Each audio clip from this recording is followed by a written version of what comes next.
Well, just like to start just saying how awesome it is to win at home for your senior class and their last time in that stadium. And so really thankful to our players for playing that way for those kids. And a lot of fun stuff happened in that game. And this is a really good football team. And this is third time in school history we've had 9 games won in the regular season. And they have as many all-conference players, school record, that we had this year. Coming off of a 9-win season, with another 9-win season, I think we're a team that should be ranked in the top 25, in my opinion, with 3 losses and 9 wins. A team that deserves to be in an elite bowl game. I know our fans will travel their butts off and support us wherever we're taken. And really excited for the opportunity to play a great opponent and hope that we get selected into a great bowl game, and look forward to finding out tomorrow where we're going. But, you know, you put up what we did today, 58 points and 655 yards. We're scoring touchdowns, breaking records with a ton of players, and it was a blast. It was an absolute blast. See Garrett Bradbury score a touchdown, see Big T punt it in the end zone, and you know, see Pratt catch a punt. I mean, we played about everybody on our roster that we were allowed to play today, and so awesome for a lot of guys to get playing time, you know, and then to break records like Reggie Gillespie with the touchdowns and getting him 1,000 yards, Jacoby Myers breaking Torrey Holt's record, Chris Dunn as a true freshman breaking the kicking record. Man, what a day. What a day. Wish we would have had the shutout. But outside of that, couldn't have been any better. And for our fans that were here for 4 quarters today, you guys are awesome. Thank you so much. I know our seniors, thank you for that as well. It's big time to have you guys there throughout the game like that. And I remember being in this stadium my first year. It was probably the low point of my career, losing to that football team, and to see the progress that we've had here and the way that we played today in back-to-back weeks against in-state teams. In my opinion, this is the best football school in the state of North Carolina with the best fan base in the state of North Carolina. We're going to continue to do everything we can to keep it that way.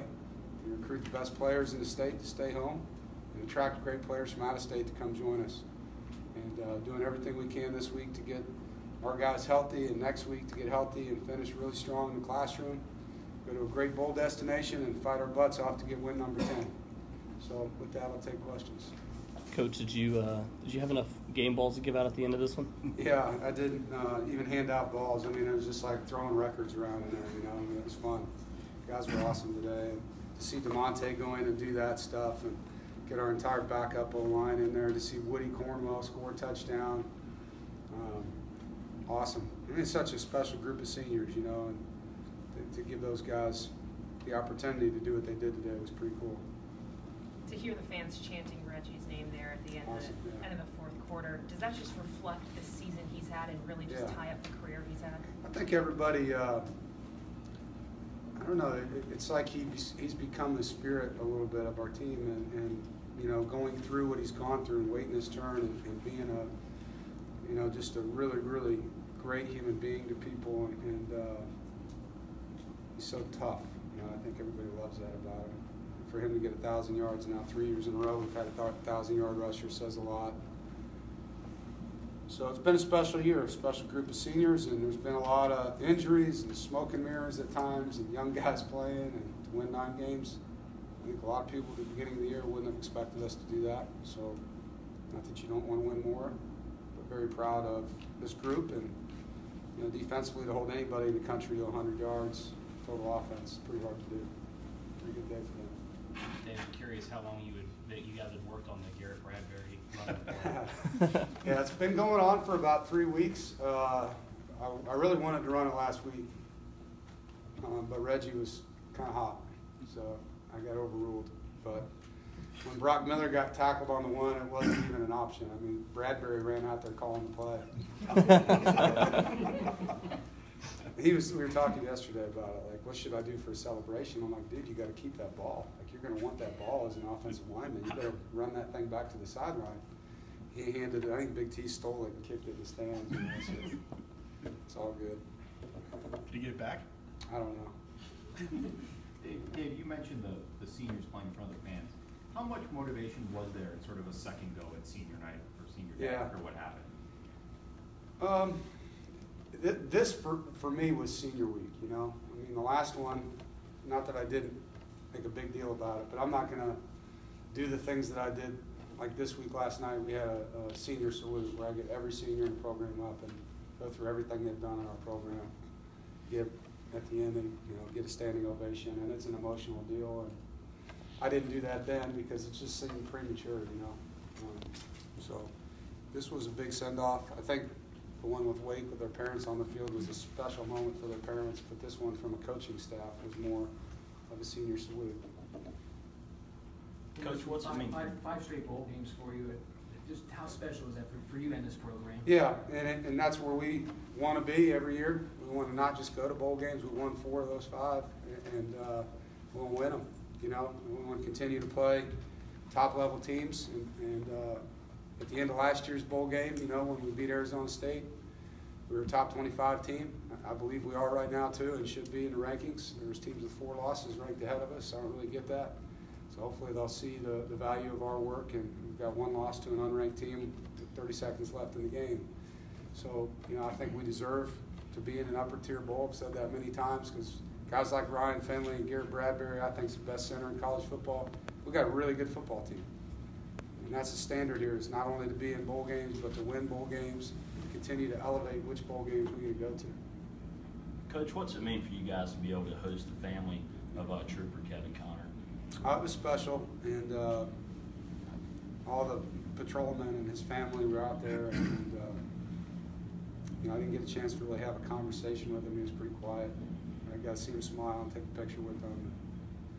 You know, it's always great when you can touch the hearts of somebody that needs that. So I was glad to be able to do that today.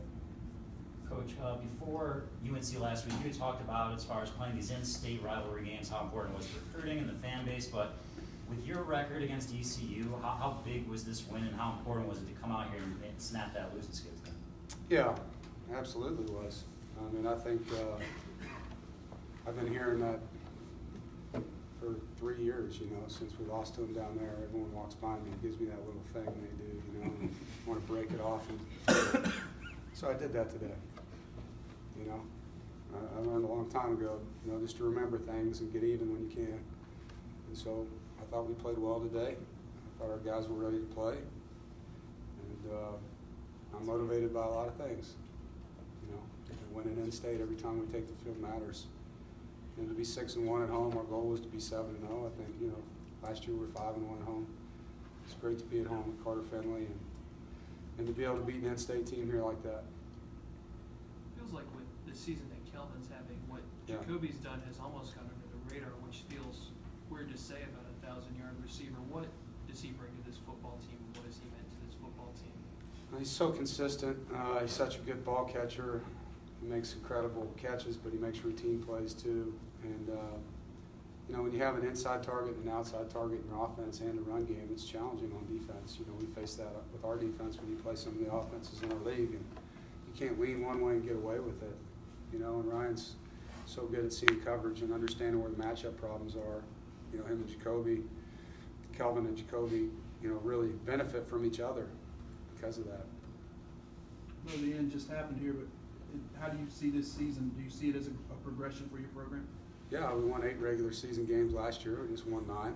It's been done 3 times in school history, and I haven't done it yet, so that's major progress. Dave, what was Ryan's goals this year with all the weapons around him? What did you want to see out of him, and do you think he's a lock first round? You know, I can't speak for the NFL. I think he's going to be a great NFL quarterback. You know, how he stacks up with those guys, a lot of that will play out here, you know, after the bowl games end. But as far as goals for Ryan, I think he's accomplishing those goals. He wanted to lead our football team. He wanted to enjoy his teammates. He wanted to have fun. And he wanted to be better than he was last year. And I think in a lot of ways all those things have happened for him. And have a chance now to do something that has only been done one time in 126 years, win 10 games, you know. So look forward to seeing this football team regroup after we get healthy and take on that challenge. Thank you, Coach. Thank you.